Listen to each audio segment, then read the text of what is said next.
अस्सलाम वालेकुम, hello and welcome to a special transmission for ICC T20 world cup 2022। और अब टीम सिर्फ 2 फतवाहत दूर है टाइटल से। कल हम सिडनी में हमारा मुकाबला होगा न्यूजीलैंड से और न्यूजीलैंड के खिलाफ बाहमी मैचेस में और नॉकआउट मैचेस में भी इवन पाकिस्तान का रिकॉर्ड बहुत बेहतर है।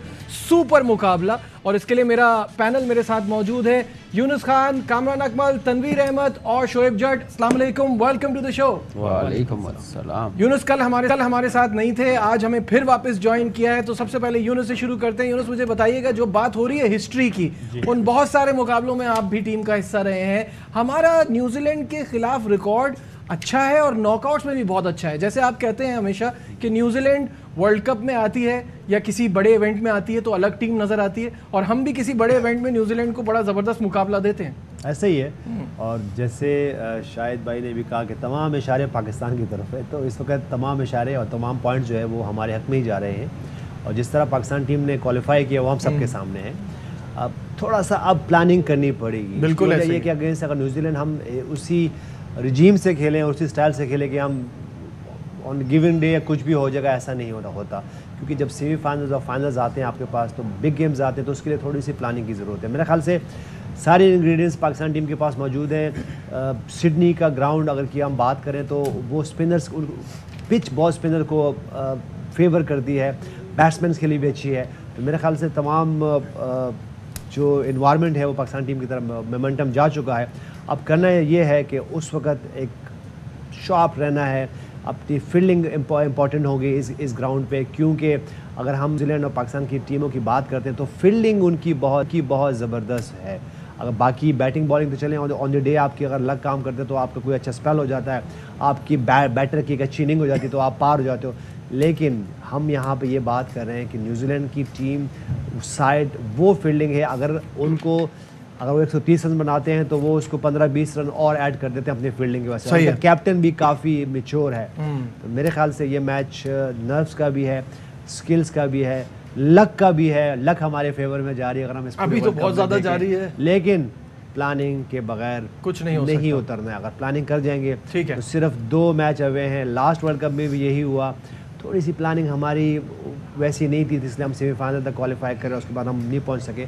लास्ट वर्ल्ड कप भी पाकिस्तान को जीतना चाहिए था, फाइनल तक पहुंचना चाहिए था। और अब जिस तरह की एनवायरनमेंट और जो सिचुएशन हमारे मुताबिक है, मेरे ख्याल से कप ही लेके आए वापस, तो क्या बिल्कुल सही है। कामरान, जो गलतियां हमसे पहले हुई, अब किस्मत ने बड़ा साथ दिया, गलतियों को दोहराना नहीं है। This is the big moment. सिर्फ 2 फतवाहत दूर हैं हम, क्या कहेंगे? देखिए बिल्कुल ऐसे ही, और सोचना भी नहीं चाहिए इस वक्त पाकिस्तान टीम ने। जैसे आज मैंने सुना है सिर्फ बाबर ने प्रैक्टिस की है, कोई ऑलमोस्ट 1 घंटा भारी की है।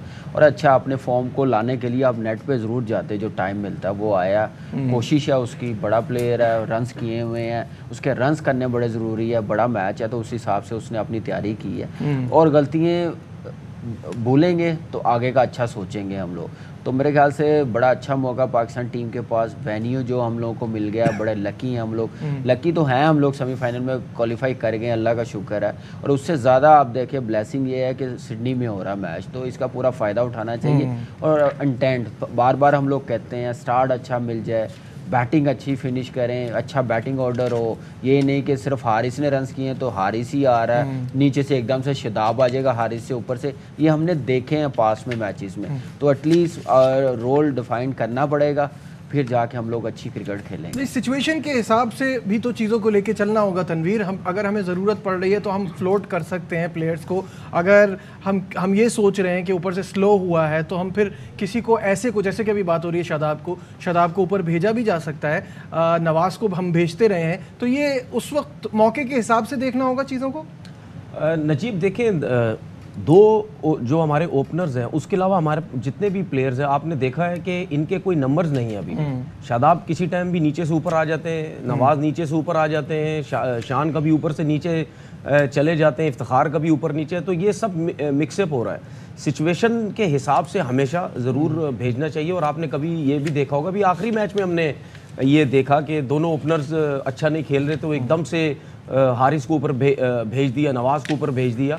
तो आपके नंबर्स होने चाहिए सबके, उसके बाद आप किसी को सिचुएशन के हिसाब से जब आप भेजेंगे तो फिर एक चीज़ समझ आती, वाकई यार आपने नवाज को सिचुएशन के हिसाब से ऊपर भेज दिया या कोई भी अगर ऐसा तेज खेलने वाला प्लेयर आपने उसको ऊपर भेज दिया, अगर नंबरिंग नहीं होगी तो उसमें आपको खुद प्रॉब्लम होगी। और उसके बाद गेम अवेयरनेस ये होती है, ये जो हम कप्तानी की बात करते हैं कि थोड़ा सा उनको अभी समझने की ज़रूरत है। देखिए ये बहुत इंपॉर्टेंट है कि किस पिच के ऊपर किस टाइप की क्रिकेट खेलनी है, किस किस्म का स्पिनर लगा हुआ है, कैसा बैट्समैन हमने भेजना है, लेफ्ट हैंडेड भेजना है, राइट हैंडेड भेजना है। ठीक है, कभी कभार ऐसे होता है कि आपको दोनों लेफ्ट हैंडेड भेजने पड़ जाते हैं, कभी कभार ऐसे होता है दोनों राइट हैंडेड भेजने पड़ जाते हैं।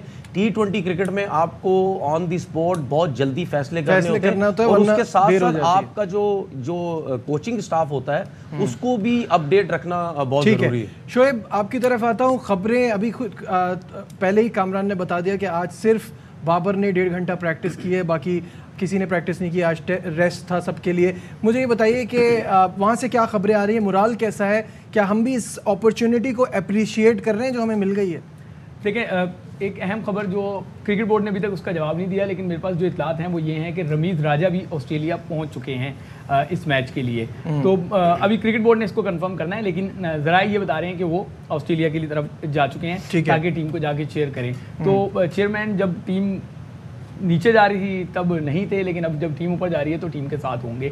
और बाकी यही है बिल्कुल कि बाबर आजम ने अकेले वहाँ पे प्रैक्टिस की है, मैथ्यू हेडन के साथ उन्होंने सारे मामला किए हैं। तो ये एक क्लियर मैसेज है जो मुझे समझ आ रहा है कि कल भी आपका ओपनिंग प्लेयर यही होगा। अभी आपने जो कह रहे थे कि हमें गलतियाँ नहीं करनी, तो गलती तो हम ओपनिंग प्लेयर में ही कर रहे हैं, और लेकिन अब उसको भी तब्दील नहीं किया जा रहा। उसके अलावा एक और बड़ी गलती हम ये कर रहे हैं कि किसी भी मैच में किसी का भी रोल परमानेंट नहीं रहा। जो जिस नंबर पे परफॉर्म करता रहा, अगले मैच में उसका नंबर जो है वो आगे पीछे कर दिया गया। इसी तरीके से अगर हम हारिस की बात करें, हारिस दायरे का प्लेयर है। अगर आपने उसको दायरा नहीं दिया, अगर आप बांग्लादेश की मिसाल ना देना, क्योंकि उनके पास उतने क्विक बॉलर नहीं थे या उतने स्मार्ट बॉलर नहीं थे जितने न्यूजीलैंड कैरी करेगा। तो जो बैट्समैन जहां यूटिलाइज हो सकता है वहां करना चाहिए, जो अनफॉर्चुनेट नहीं कर रहे। शोएब, ये बात तो हम सब मान रहे हैं कि ये जो ओपनिंग का प्लान था और इतने सालों से चल रहा था और उसकी मुश्किलात थी और वो हमें शुरू में जो है वो स्लो कर देता है, but Younis, is it too late to change now? Because अब आप अगर ये चीज़ करते हैं तो भी ये आपके अगेंस्ट जाएगी कि जब से बोल रहे थे तब तो सुना नहीं, अब ये टाइम था ये करने का। क्या कहेंगे? ऐसा नहीं है, देखिए टीम की एक प्लानिंग है, वो जो भी स्ट्रेटजी से खेलती है उनको वही करना है। लेकिन ये कि कभी भी वो जो कहते हैं ना कि कभी भी चेंज लेट नहीं होता, तो ये नहीं है, ऐसा नहीं है। देखिए अगर बाबर आजम नंबर 3 या नंबर 4 जाके अगर वो रन्स कर देते हैं, कल मैन ऑफ द मैच हो जाते हैं, तो फिर क्या होगा? ठीक है, तो इसमें कोई ऐसी मुज़ायका नहीं है, लेकिन ये कि टीम की अपनी प्लानिंग है जो कि उनको वैसा ही करना है, उस पर वो कंफर्टेबल है। यहाँ बैठ के हम बात ही कर सकते हैं कि अब ऐसा होना चाहिए, और अगर मैं बात करूँगा तो आपकी कुछ और सोच होगी, मेरी कुछ और सोच होगी, तो हम सबकी सोचें मुख्तलिफ हैं। लेकिन देखिए बात असल में कि वो आपने एक्ट करना जो टीम के लिए फ़ायदेमंद हो। अब टीम के लिए क्या फ़ायदेमंद है, क्या बाबर आजम का, मोहम्मद रिजवान का टीम के लिए ओपनर में जाना फ़ायदेमंद है या नहीं है? अच्छा, अगर इसी तरह इन दोनों को मिडिल ऑर्डर में खेलने का फ़ायदा है या नहीं, इसी तरह मोहम्मद हारिस अगर ऊपर जाते तो टीम के लिए फ़ायदा है कि नहीं है, तो हमने इस पर बात करनी है।